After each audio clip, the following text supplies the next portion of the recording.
আসসালামু আলাইকুম প্রিয় শিক্ষার্থী, যে যেখানে আছো আশা করি খুবই ভালো আছো। ভূগোল অনলাইন ক্লাসে তোমাদেরকে স্বাগতম। আজকে আমাদের আলোচ্য বিষয় সাইক্লোন। অ্যাকচুয়ালি সাইক্লোন সম্পর্কে তোমরা ইতোপূর্বে যেহেতু মাস্টার্সে পড়ো, অনেক পড়ে আসছো। ক্লাইমেটোলজিতে এটা ডিটেলস তোমরা আলোচনা করেছো, মানে জেনে এসেছো। কিন্তু যেহেতু আমরা দুর্যোগ ব্যবস্থাপনায় সাইক্লোন পড়বো, তাহলে বুঝতেই পারছো যে সাইক্লোন যে একটা দুর্যোগ, এবং এই দুর্যোগ থেকে কোন ব্যবস্থাপনায় কাজ করলে আর কি এই ক্ষয়ক্ষতির হারটা অনেক কমিয়ে আনা যায়, সেই নিয়ে আমরা আলোচনা করব। অর্থাৎ সাইক্লোনের প্রভাব এবং এর ব্যবস্থাপনা বিষয় নিয়ে আমরা আজকে আলোচনা করব। তো সাইক্লোনের একটু সংজ্ঞা আমাদেরকে দিতেই হয়। সাইক্লোন হচ্ছে গভীর সমুদ্রে সূর্য যখন একদম লম্বভাবে পড়ে, এই সূর্যের উত্তাপের ফলে পানি বাষ্পাকারে দ্রুত বেগে ওপরে উঠে যায়।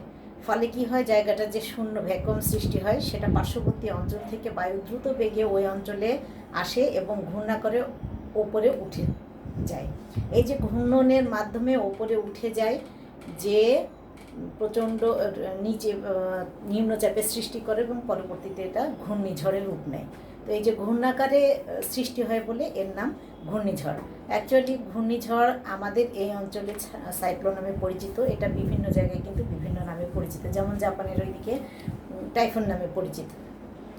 তো আমরা হচ্ছে যেহেতু বাংলাদেশ ক্রান্তীয় অঞ্চলে অবস্থিত, তাই বাংলাদেশের এই ঝড়টাকে আমরা বলি কি ক্রান্তীয় ঘূর্ণিঝড়, অর্থাৎ ট্রপিক্যাল সাইক্লোন আমরা বলে থাকি।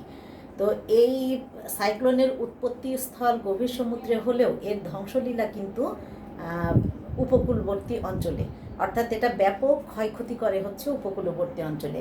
বাংলাদেশে যে দুর্যোগগুলোর সম্মুখীন আমরা হই, সাধারণত বন্যা তো প্রতি বছরও হয়ে থাকে, আর একটা দুর্যোগও খুব বেশি বাংলাদেশে দেখা যায়, সেটা হচ্ছে সাইক্লোন। প্রতি বছরই কিন্তু আমরা ছোট বড় অসংখ্য সাইক্লোনের সম্মুখীন হয়ে থাকি।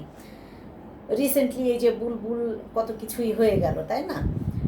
তো দেখা যাচ্ছে যে এই সাইক্লোনগুলো বাংলাদেশের যে গভীর সমুদ্রে উৎপত্তি লাভ করে, এটা আসে হচ্ছে চীন সাগর থেকে। তার কিছু অংশ কি হয়, বঙ্গোপসাগরে চলে আসে এবং বঙ্গোপসাগরে এসে জলকণা এবং সুপ্ত তাপ গ্রহণ করার ফলে এটা পুনরুজ্জীবিত হয়, পূর্ণ যৌবন লাভ করে ঘূর্ণিঝড় আকার ধারণ করে এবং কি হয়, উপকূলবর্তী অঞ্চলে ব্যাপক ধ্বংসলীলা চালায়। তো যতগুলো প্রাকৃতিক দুর্যোগ বাংলাদেশে রয়েছে, তার মধ্যে সাইক্লোন কিন্তু সবচাইতে বেশি ধ্বংসলীলা ঘটায় বাংলাদেশে। তো এই সাইক্লোন কি হয়, বাংলাদেশে দুইটা ঋতুতে নর্মালি আমরা দেখতে পাই। সেটা হচ্ছে একটা এপ্রিল মে মাসে, আর একটা হচ্ছে অক্টোবর নভেম্বর মাসে। তো এই সাইক্লোন যখন সংঘটিত হয়, তখন বাতাসের বেগ 250 মাইল পার আওয়ারেরও বেশি বেগে কিন্তু আসে। আবার অনেক ক্ষেত্রে কমও আসে, এর চাইতে বেশি বেগেও আসতে পারে। তাহলে বোঝাই যাচ্ছে বাতাসের বেগ দেখে যে এর ধ্বংসাত্মক রূপটা কত হিংস্র, তাই না? আর সাইক্লোনটা হচ্ছে যখন সংঘটিত হয়, তখন সমুদ্র জলোচ্ছ্বাসের সৃষ্টি হয়। এই জলোচ্ছ্বাসটা কী হয়, 3 থেকে প্রায় 10 মিটার পানি উঁচু হয়ে স্থলভাগের মধ্যে প্রবেশ করে। তো সেই কারণেই দেখা যায় যে এটা হচ্ছে পরিবেশের ওপর থেকে শুরু করে মানুষের প্রত্যক্ষ বা পরোক্ষভাবে অনেক বেশি নেতিবাচক প্রভাব ফেলে। তো এই হচ্ছে সাইক্লোনের কিন্তু চক্রকে আমরা 4টা ভাগে ভাগ করতে পারি। সেই 4টা ভাগ হচ্ছে একটা উৎপত্তি, তারপরে হচ্ছে বিস্তৃতি বা হচ্ছে বিস্তৃতি বা পুনর্গঠন, এটাও বলতে পারে। আর একটা হচ্ছে কি সমাপ্তি, এবং লাস্টেরটা হচ্ছে সাইক্লোনের চোখ। যাই হোক, এগুলো তো তোমরা আগেই অনেক পড়েছো। আমি যেই কথাটা বলবো সেটা হচ্ছে, যেহেতু এটা দুর্যোগ ব্যবস্থাপনার একটা অংশ, সেজন্য এর প্রভাবটা পড়বো এবং এর ব্যবস্থাপনার কিভাবে আমরা এর ক্ষয়ক্ষতির হাত থেকে ক্ষতিটা পুষিয়ে আনতে পারি, কমিয়ে আনতে পারি, সেটা নিয়ে আলোচনা করব। তো দেখো, ঘূর্ণিঝড়ের প্রভাবে আমাদের দেশে যেই নেতিবাচক প্রভাবটা পড়ে, কতগুলো পয়েন্টস আমরা দিয়ে দিয়েছি। এরপরে কিন্তু আরও পয়েন্টস আসবে, তোমরা সেগুলো অ্যাড করে দিবা। আমি মোটামুটিগুলো দিয়েছি, একটু সেগুলো নিয়ে আলোচনা করি। প্রথমে আমি যেটা দিয়েছি সেটা হচ্ছে প্রাণহানি। প্রতি বছর ঘূর্ণিঝড়ের কারণে বা সাইক্লোনের কারণে কিন্তু বাংলাদেশে প্রচুর লোকের প্রাণহানি ঘটে। যেমন গভীর সমুদ্রে মাছ ধরতে গিয়ে অনেকে ট্রলার নিয়ে কিংবা নৌকা নিয়ে যায়, তারা আর ফেরে না। এছাড়াও কি উপকূলবর্তী অঞ্চলে জলোচ্ছ্বাসের ফলে অনেক লোক প্রাণ হারায়। তো 1991 সালে 29শে এপ্রিল তোমার কক্সবাজার, উখিয়া, কুতুবদিয়া, তারপরে পেকুয়া এই অঞ্চলে একটা সাইক্লোন হয়েছিল। এই সাইক্লোনের ফলে ওই এক রাত্রিতে 1,38,000 লোকের প্রাণহানি ঘটে। তাহলে আমরা বুঝতেই পারছি যে এই সাইক্লোনের ফলে কি পরিমাণ লোকের প্রাণহানি ঘটতে পারে বা ঘটে। আমাদের সরকারি হিসাব এবং সরকারি হিসাবের বাইরেও কিন্তু অনেক লোকের প্রাণহানি ঘটে প্রতি বছর এই ঘূর্ণিঝড়ের ফলে। এরপরে আমরা যেটা বলছি যে বাসগৃহের ওপরে প্রভাব। সাইক্লোন কিন্তু উপকূলবর্তী অঞ্চলগুলোর বাসগৃহের উপরেও প্রভাব ফেলে। এই প্রভাবটা কিন্তু খুবই ব্যাপক প্রভাব ফেলে। প্রতি বছরেই আমরা দেখি যে বিপুল পরিমাণ বাড়িঘর ধ্বংস হয়ে গিয়েছে, তারপরে ক্ষতিগ্রস্ত হয়েছে। অনেক বাড়ি একেবারেই মানে ধ্বংসপ্রাপ্ত হয়ে যায়, অনেকগুলো ক্ষতিগ্রস্ত হয়ে যায়। তো আয়লা আমাদের দেশে একটা ঘূর্ণিঝড়ের নাম। তো এই আয়লার প্রভাবে প্রায় 10 লাখ লোক গৃহহীন হয়ে পড়েছিল। তাহলে আমরা বুঝতেই পারছি যে ঘূর্ণিঝড়টা বাসগৃহের ওপরে কত বেশি প্রভাব ফেলে থাকে। এরপরে যেটা আমরা দেখছি সেটা হচ্ছে ফসলের ক্ষতি। প্রতি বছর এই ঘূর্ণিঝড়ের ফলে যে জলোচ্ছ্বাস সংঘটিত হয়, এই জলোচ্ছ্বাসের ফলে প্রচুর পরিমাণ জমির ফসল ক্ষতিগ্রস্ত হয়ে থাকে। ফলে কি হয়, দেশের উৎপাদন কিন্তু ব্যাহত হয়ে থাকে। এই যে বিপুল পরিমাণ জমির ফসল নষ্ট হয়ে যায়, ফলে ওই ফসলের তো যে উৎপাদিত ফসল সেগুলো কৃষকরা সংগ্রহ করতে পারে না। ফলে কি হয়, উৎপাদন ব্যাহত হয়। আয়লার ফলে কি হয়েছিল, প্রায় 2 লাখ একর জমির ফসল তোমার নষ্ট হয়ে গিয়েছিল। তো এরপরে আমরা যেটা পয়েন্টে আসি সেটা হচ্ছে অবকাঠামোর ক্ষয়ক্ষতি। প্রতি বছর আয়লার ফলে সাইক্লোনের ফলে প্রচুর পরিমাণ সরকারি, বেসরকারি, আধা সরকারি, স্বায়ত্তশাসিত বিভিন্ন ধরনের অবকাঠামোর কিন্তু ব্যাপক ক্ষতিসাধন হয়ে থাকে। আমরা প্রতি বছরই দেখি যে স্কুল, কলেজ, মাদ্রাসা, সরকারি অফিস, রাস্তাঘাট, ব্রিজ, কালভার্ট এগুলো কিন্তু ক্ষতিগ্রস্ত হয়ই। তো তাহলে দেখা যাচ্ছে যে দেশের উন্নয়নের জন্য যে অবকাঠামোগুলো প্রয়োজন, সেই অবকাঠামোগুলো কিন্তু প্রতি বছর ঘূর্ণিঝড়ের কারণে ক্ষতিগ্রস্ত হচ্ছে। এরপরে দেখো আছে উদ্ভিদের ওপর প্রভাব। সাইক্লোন কিন্তু উদ্ভিদের ওপরে ব্যাপক প্রভাব ফেলে। যেমন আমাদের দেশের দক্ষিণ পশ্চিমাঞ্চলে সুন্দরবন অবস্থিত, তাই না? আর ওই অঞ্চলটা, সুন্দরবনটা কি হয়েছে, সমুদ্রের জোয়ার ভাটা দ্বারা প্রভাবিত, তাই না? তো এই অংশটায় কি হয়, প্রতি বছরই দেখা যাচ্ছে যে ওই সুন্দরবনের বৃক্ষের ওপরে যখন ঝড় বয়ে যায়, অনেক গাছ ভেঙে যায়, অনেক গাছের মূল সহ উৎপাটিত হয়। এরকমভাবে উদ্ভিদগুলো ক্ষতিগ্রস্ত হয়। যখন সিডরের সময় কিন্তু সুন্দরবনের বিশাল ক্ষতি সাধিত হয়েছিল। আমার এক্সাক্ট কত লাখ গাছের যে ক্ষতি হয়েছিল এটা মনে নেই, সম্ভবত 1 লাখ না 10 লাখ এরকম কিছু হবে, যাই হোক। তো এই পরিমাণ উদ্ভিদের ক্ষতি সাধিত হয়েছিল। কারণ কি, যখন ঝড় আসে তখন যদি গাছপালার উপর দিয়ে প্রবাহিত হয়, তাহলে কিন্তু ওই যে ঝড়ের গতিবেগ থাকে, সেই গতিবেগটা আস্তে আস্তে দুর্বল হয়ে যায়। অর্থাৎ বাধাগ্রস্ত হলে ঝড়ের মাত্রাটা কমে যায়।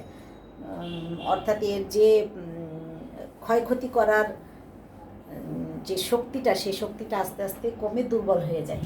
তো দেখা যাচ্ছে যে বাংলাদেশের ওই দক্ষিণ পশ্চিম উপকূলে আমাদের সুন্দরবন থাকার কারণে এই সুন্দরবনের ওপরে এই সাইক্লোনের প্রভাব পড়ে এবং প্রচুর পরিমাণে বৃক্ষ ক্ষতিগ্রস্ত হয় প্রতি বছর। এরপরে দেখা যাচ্ছে পরিবেশ দূষণ। ঘূর্ণিঝড়ের কারণে কিন্তু খুবই পরিবেশ দূষিত হয়। কারণ গাছপালা মরে যায়, গাছপালা নষ্ট হয়, গবাদি পশু সহ মানুষজন বিভিন্ন মরে পচে সেটা মাটির সাথে মিশে, যেমন পানি দূষিত হয়, মাটি দূষিত হয়, বায়ু দূষিত হয়। ফলে পরিবেশের একটা সার্বিক দূষণ সংঘটিত হয়ে থাকে। তো তাহলে দেখা যাচ্ছে ঘূর্ণিঝড়ের ফলে পরিবেশেরও অনেক দূষণ হচ্ছে, বন্যার সৃষ্টি হয়। এর আগেই আমি বললাম যে ঘূর্ণিঝড়ের সময় কি হয়, 3 থেকে 10 মিটার উঁচু হয়ে জলোচ্ছ্বাসের সৃষ্টি হয়। এই যে প্রচণ্ড বেগে জলোচ্ছ্বাস স্থলভাগের দিকে প্রবেশ করে, ফলে কি হয়, একেবারে বিস্তীর্ণ এলাকা প্লাবিত হয়ে যায়। পরবর্তীতে যখন পানি নামে, সব পানি কিন্তু নেমে যেতে পারে না, জলাবদ্ধতার সৃষ্টি হয় এবং ওই অঞ্চলগুলো বন্যা দেখা দেয়, ওই উপকূলবর্তী অঞ্চলগুলোতে বন্যা দেখা দেয়। ফলে কি হয়, একটা বন্যার সৃষ্টি হয়ে থাকে। তো এই উপকূলবর্তী অঞ্চলের বন্যা সৃষ্টির অন্যতম কারণই হচ্ছে ঘূর্ণিঝড়। এরপরে লবণাক্ততা বৃদ্ধি। এই যে জলোচ্ছ্বাসের ফলে পানি ভেতরে স্থলভাগে প্রবেশ করে কিন্তু বের হতে পারে না, পরবর্তীতে না বের হতে পারার কারণে ওই যে সমুদ্রের লবণাক্ত পানি থেকে যায়। ফলে যখন পানি শুকিয়ে যায়, লবণ তো আর শুকায় না, লবণ তখন কি হয়, মৃত্তিকার সাথে মিশে যায়, মাটির সাথে মিশে যায়, ফলে মাটির লবণাক্ততা বৃদ্ধি পায়। আর তোমরা তো জানোই যে লবণাক্ততা বৃদ্ধির ফলে কি কি ক্ষতি আমাদের হয়। এটা সব ধরনের ক্ষতি হয়, ফসলের ক্ষতি হয়, জীববৈচিত্র্যের ক্ষতি হয়, উদ্ভিদের ক্ষতি হয়, সব কিছুরই ক্ষতি সাধিত হয়ে থাকে, শিল্পের ক্ষতি হয়, তাই না?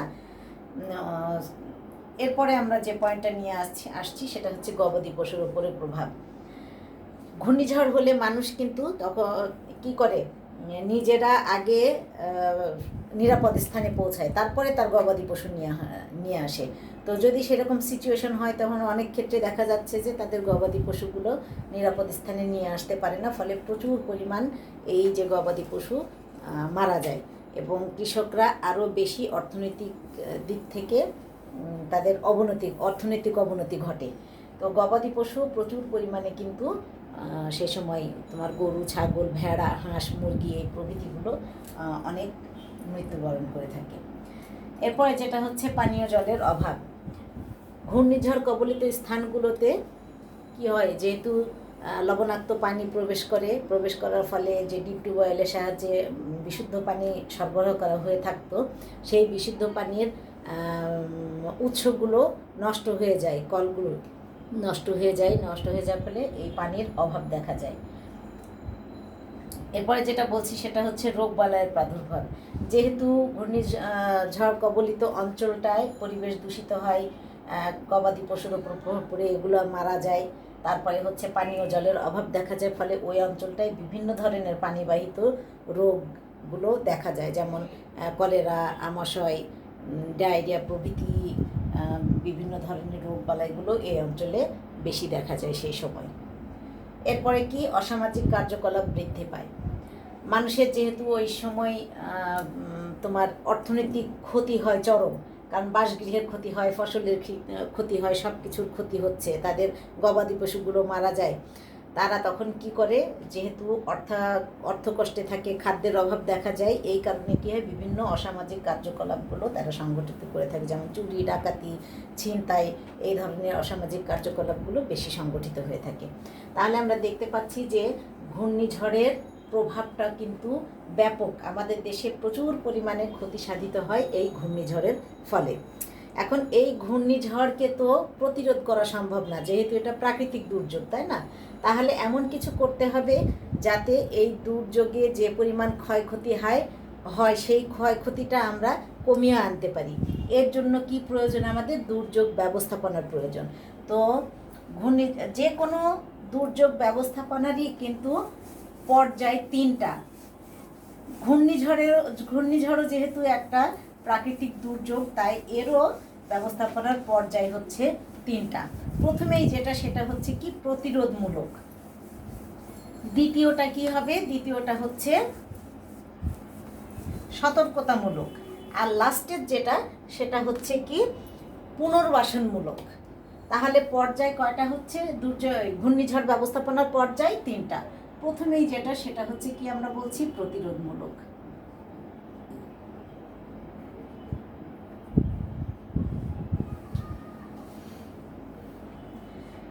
এখন দেখো, সাইক্লোনকে কি আমরা প্রতিরোধ করতে পারবো? সাইক্লোনকে আমরা প্রতিরোধ করতে পারবো না।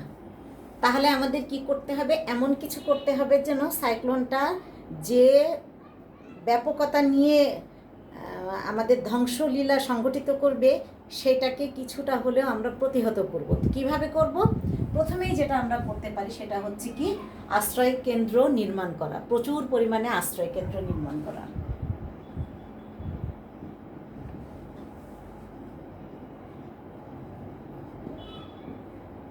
আশ্রয় কেন্দ্র নির্মাণ করলে কি হবে, ঘূর্ণিঝড়ের পূর্ববর্তীতে তো আমরা সতর্কতামূলক ওই যে বিভিন্ন মাধ্যমে আমরা তো ইনফরমেশন পেয়েই থাকি। ফলে কি করবে তারা, গবাদি পশু তাদের নিত্য প্রয়োজনীয় যে জিনিসগুলো, গুরুত্বপূর্ণ জিনিসগুলো নিয়ে আশ্রয় কেন্দ্রে যদি তারা আশ্রয় গ্রহণ করে, তাহলে সেই তাদের যান এবং মালের দুইটারই নিরাপত্তা পাবে এবং কি হবে, এই ক্ষয়ক্ষতির হাত থেকে তারা রক্ষা পেতে পারবে, তাই না? তাহলে প্রথমে আমরা যেটা বলছি সেটা হচ্ছে আশ্রয় কেন্দ্র নির্মাণ। তারপরে হচ্ছে কি, উপকূলবর্তী অঞ্চলে বৃক্ষরোপণ।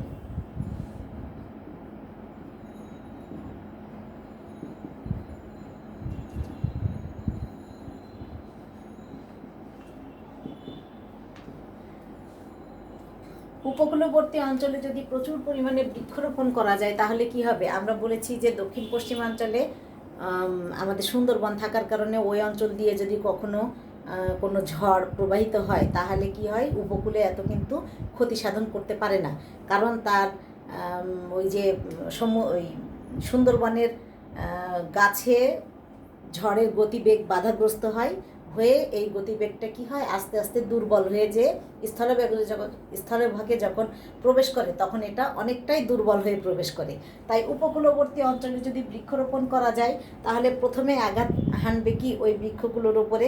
ফলে কি হবে, বাতাসের গতিবেগ অনেক কমে গিয়ে দুর্বল হয়ে যখন স্থলভাগের দিকে যাবে, তখন কিন্তু অতটা আর ধ্বংস করতে পারবে না। অর্থাৎ সাইক্লোনের ইয়েটা মানে গতিবেগটা তখন কমে যাবে, আর সাইক্লোনটাও দুর্বল হয়ে যাবে। এছাড়াও কি করতে পারি, আমরা উন্নত মানের রাস্তাঘাট নির্মাণ করতে পারি। কেন?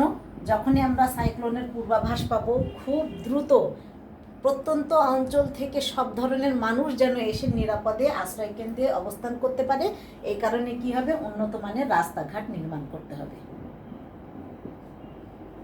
এবং কি হবে, দ্রুত চলে আসার জন্য প্রচুর পরিমাণে যানবাহনের ব্যবস্থা করতে হবে।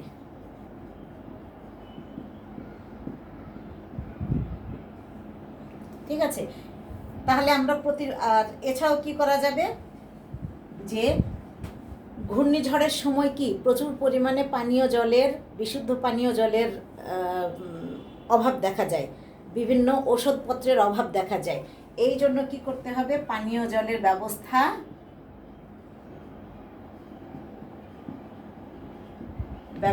ও সহযোগিতা, পয় নিষ্কাশনের ব্যবস্থা।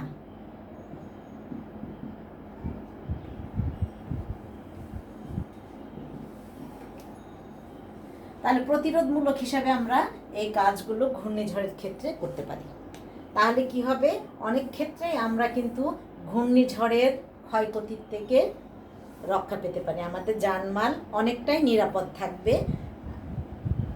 এই ব্যবস্থাগুলো যদি আমরা করি। তাহলে প্রথম যেটা আমরা বললাম পর্যায়, সেটা হচ্ছে প্রতিরোধমূলক। এরপরে যেটা বলবো সেটা হচ্ছে কি, সতর্কতামূলক পর্যায়।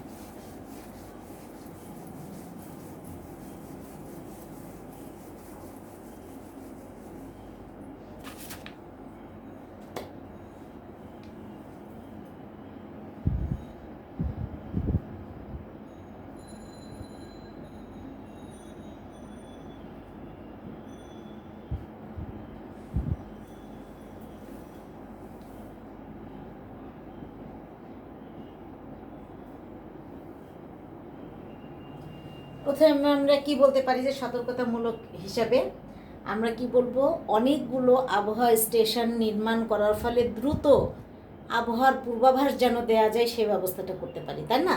তাহলে আবহাওয়া স্টেশন স্থাপন, তাই না? যত আবহাওয়া স্টেশন হবে, তত দ্রুত আমরা কি এই আবহাওয়ার পূর্বাভাস জানতে পারবো। আর পূর্বাভাস জানতে পারলে আমরা কি করব, দ্রুত মাধ্যমগুলোতে ছড়িয়ে দিতে পারবো, যেন মানুষ খুব দ্রুত তাদের নিরাপদ আশ্রয়স্থলে বা আশ্রয় কেন্দ্রে চলে আসতে পারে। তা দ্বিতীয় কাজটা আমাদের কি হবে সতর্কতামূলকের মাধ্যমে? সেটা হবে হচ্ছে প্রচার মাধ্যমে আগাম সতর্কতা। প্রচার মাধ্যমে এই যে ঘূর্ণিঝড় আসবে, কয়টার দিকে আঘাত আনবে, এই সম্পর্কে পূর্বাভাস দেয়া। তাহলে কি আমরা আগাম পূর্বাভাস, সরি, এই প্রচার মাধ্যমে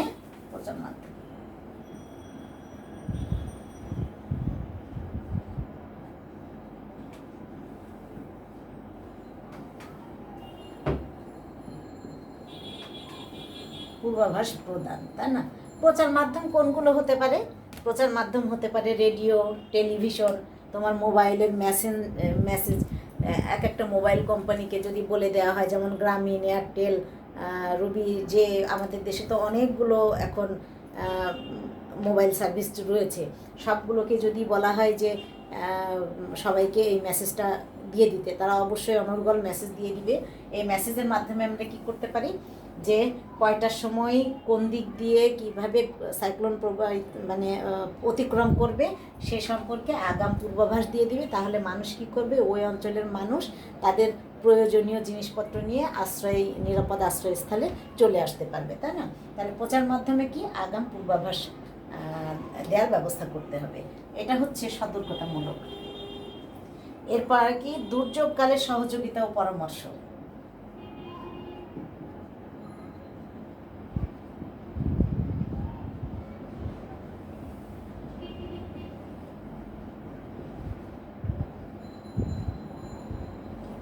দুর্যোগকালে কিন্তু মানুষ অনেক দিশেহারা হয়ে যায়।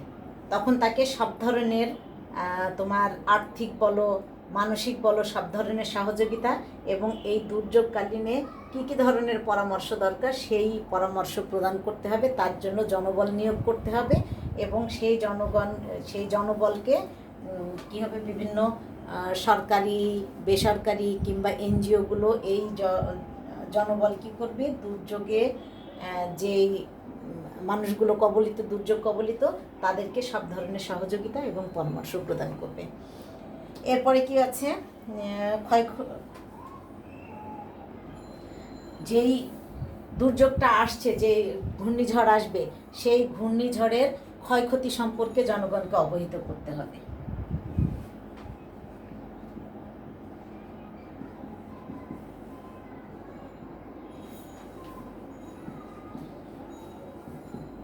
ওই অঞ্চলের মানুষকে কি করতে হবে, ঘূর্ণিঝড় সম্পর্কে, অর্থাৎ ঘূর্ণিঝড়টা কী ধরনের ক্ষতি সাধন করতে পারে। কারণ আমরা যখনই ওই যে বিপদ সংকেতগুলো 6 নাম্বার না, 8 নাম্বার না, 9 নাম্বার না, 10 নাম্বার মহাবিপদ সংকেত, কোন ধরনের বিপদ সংকেতে কী কী ধরনের ক্ষয়ক্ষতি হতে পারে সেই সম্পর্কে কি করব, জনগণকে অবশ্যই অবহিত করা হবে এবং তারা যেন সেই সংকেত অনুযায়ী তাদের প্রয়োজনীয় ব্যবস্থা গ্রহণ করতে পারে। এই কারণে কি হবে, ওই যে আগাম ঘূর্ণিঝড়টা আসবে সে সম্পর্কে, তার ক্ষয়ক্ষতি সম্পর্কেও কিন্তু অবহিত করতে হবে। এরপরে হচ্ছে কি জনগণের সচেতনতা বৃদ্ধি।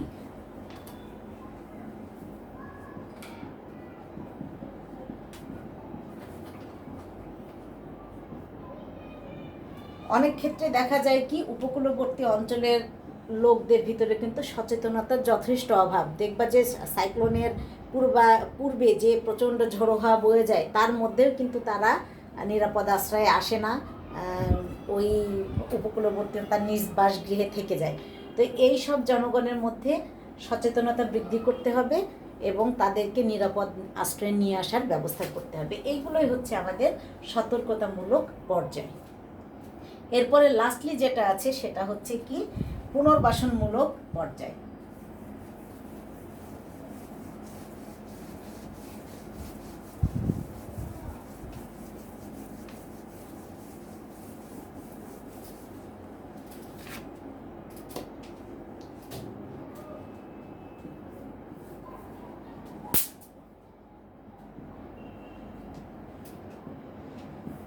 পুনর্বাসনমূলক পর্যায়, এটা হচ্ছে 3 নাম্বার পর্যায়। তো পুনর্বাসনমূলক পর্যায়ের মধ্যে প্রথমেই যেটা সেটা হচ্ছে কি এই ঘূর্ণিঝড় কবলিত লোকজনকে আগে উদ্ধার করতে হবে। যারা ঘূর্ণিঝড়, অনেকেই কিন্তু আশ্রয়স্থলে বা আশ্রয় কেন্দ্রে, নিরাপদ আশ্রয় কেন্দ্রে আসবে না। অনেক লোকই আছে যারা অসচেতন, তারা কি করবে, ওই তাদের নিজ বাসগৃহে থেকে যাবে, ফলে এই সাইক্লোন কবলিত হয়ে পড়বে। আর যারা সাইক্লোন কবলিত হবে তাদেরকে প্রথম কাজ হবে কি, উদ্ধার করা।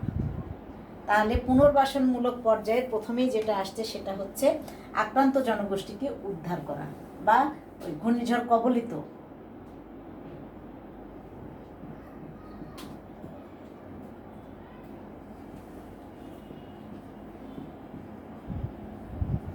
গোষ্ঠীকে উদ্ধার। তারপরে যেটা সেটা হচ্ছে ক্ষতিগ্রস্তদের ত্রাণ ও ওই যে ঔষধ সরবরাহ, বিভিন্ন ধরনের সেবা সরবরাহ। যেহেতু পানীয় জলের সমস্যা দেখা যায়, পানীয় জলের সুব্যবস্থা করা, অথবা ওই যে ফিটকিরি, মানে পানিটাকে শোধন করে খাওয়ার ব্যবস্থার জন্য কী হবে, বিভিন্ন ধরনের ফিটকিরি। তারপরে যেহেতু বিভিন্ন ধরনের রোগবালাই দেখা যায়, তাই স্যালাইন সহ বিভিন্ন ওষুধপত্র বিতরণ করা, সেগুলোই হচ্ছে কি এই কবলিত মানুষদেরকে বা কবলিত জনগোষ্ঠীকে, ঘূর্ণিঝড় কবলিত জনগোষ্ঠীকে এই ধরনের সহায়তাগুলো দেয়া। তাহলে আমরা কি বলবো, ত্রাণ ও সেবা। সেবার মধ্যে কিন্তু সব ধরনেরই আসবে, তোমার ওষুধ, পানির ব্যবস্থা, খাবার, টাকা পয়সা সবই আসবে এই এর মধ্যে, ঠিক আছে। এরপরে যেটা করা উচিত সেটা হচ্ছে ক্ষতিগ্রস্তদেরকে কি করতে হবে, অর্থনৈতিক সহায়তা দিতে হবে। যেহেতু তাদের গবাদি পশুর ক্ষতি হবে, ফসলের ক্ষতি হবে, বাসগৃহের ক্ষতি হবে, তা না, এই সব ক্ষতিগুলো যেন পুষিয়ে নিতে পারে, সেজন্য বিভিন্ন ধরনের প্রতিষ্ঠান থেকে কিংবা সরকারিভাবে বা তোমার স্বায়ত্তশাসিত, আধা সরকারি, বেসরকারি বিভিন্ন মানুষের যে সহায়তা করে, সেই সহায়তাগুলো তাদেরকে সঠিকভাবে পৌঁছিয়ে দেয়। তাহলে অর্থনৈতিক সহায়তা দেওয়া।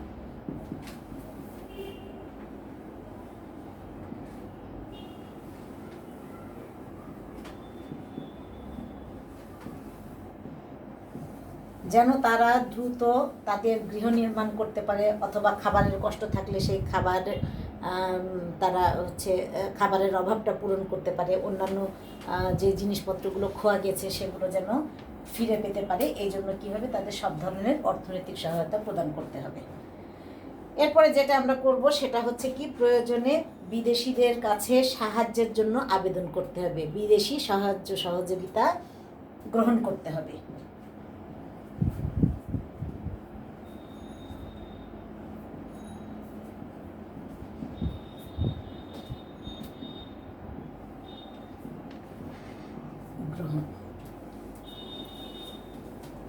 আরও কি করতে পারি আমরা, স্বল্প সুদে তাদেরকে ঋণ দিতে পারে।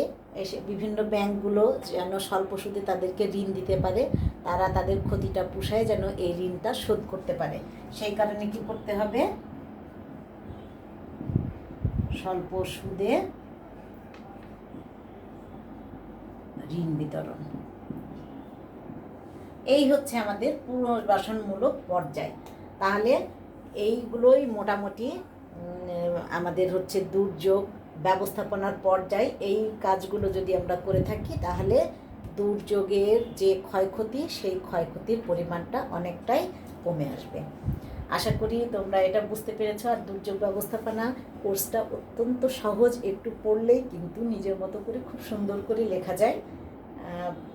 আজকে এই পর্যন্ত, তোমরা ভালো থেকো। আল্লাহ হাফেজ।